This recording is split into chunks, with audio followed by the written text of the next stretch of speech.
President Trump is officially running for a second term. Of course, he launched his campaign earlier this week in Orlando, Florida, where he made a familiar promise to a crowd of supporters.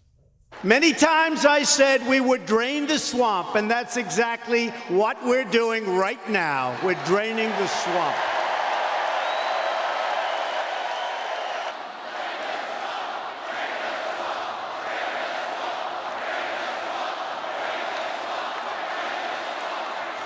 All right, so you hear that, Anne-Marie? Drain the swamp. Drain the swamp. But get this, the president's comments came just hours after he announced that former Raytheon head lobbyist Mark Esper would replace former Boeing lobbyist Patrick Shanahan as acting defense secretary. Yeah. So in a new article on CBSNews.com, we take a closer look at the president's cabinet and sort of the handful of ex-lobbyists who are in it. CBS News digital White House reporter Kathryn Watson wrote that article and joins us now from Washington. So, Kathryn, let's just start with Mark Esper. He's been serving as the Army Secretary since 2017. What sort of ties does he have to the military contractor Raytheon? Sure. So Mark Esper worked for Raytheon for about 7 years. That was after he worked in the Bush administration and had various other government jobs. So he's part of kind of what we might call the revolving door here in Washington, people who go from lobbying to government service or government service to lobbying and vice versa.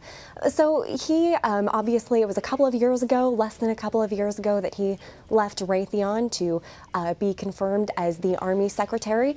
But according to his financial disclosure and his ethics agreement that he has signed and has disclosed, he still has some financial ties, only in the sense that he is still receiving or able to receive $1 to $5 million in deferred compensation from Raytheon. His ethics agreement says that he can still receive that upon his confirmation as Army Secretary previously. He has sold his stock that he did have in the company, according to his most recent financial disclosures. But of course, it's Washington. It's kind of a small town in a lot of ways. He still obviously knows many people at Raytheon, and Raytheon is the third largest, at least as of last year, the third largest defense company that's receiving government contracts from the federal government.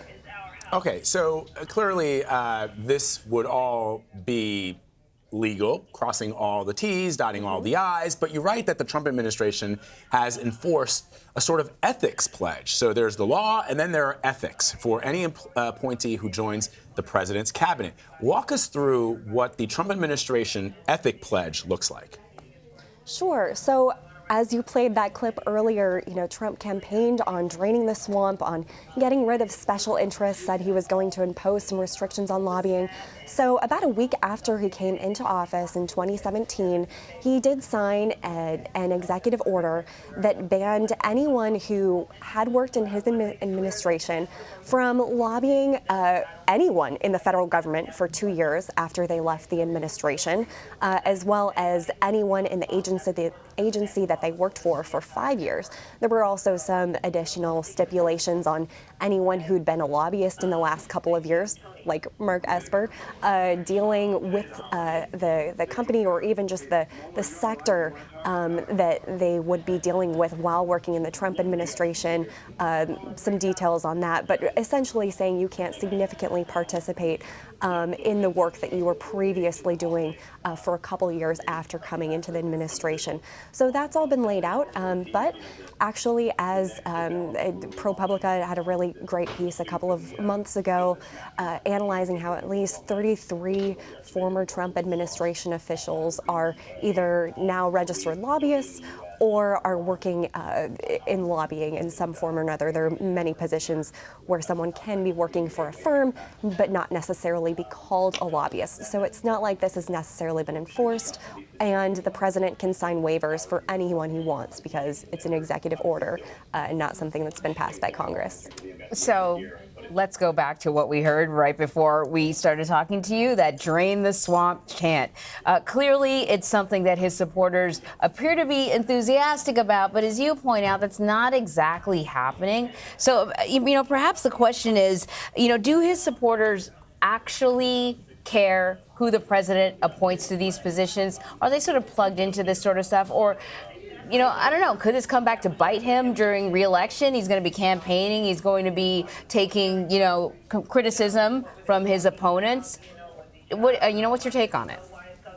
Yeah, so this is, like you said, something that it's still a chant years, more than 2 years after he's taken office, that you hear at rallies all the time. It's not quite as popular as the Build the Wall chant, but it's still a pretty popular one. But it's really funny because, and I've always wanted to have a chance to ask the president to define exactly what the swamp is, because it seems to mean something different depending on the day or the context. Lately, if you look at some of his tweets and comments, oftentimes when he talks about the swamp, it's in the context of the Russia investigation. It's in the context of Democrats who are attacking him, which is probably not what most people would think of when they think of the swamp of special interests, corporate interests, politicians who have been in Washington for a very, very long time, I would imagine, is what your average person would be more likely to identify the swamp as. So, you know, it's something that's certainly on the radar of many supporters. I don't think it's as important as the message that the president is fighting for them, no matter who he picks to be in these positions. But we can certainly expect to see, I would particularly think, Elizabeth Warren, Bernie Sanders go after the president for some of these, you know, promises that maybe they'll say that he made and hasn't kept when it comes to keeping special interests out of Washington. All right, Kathryn, thank you. Thank you.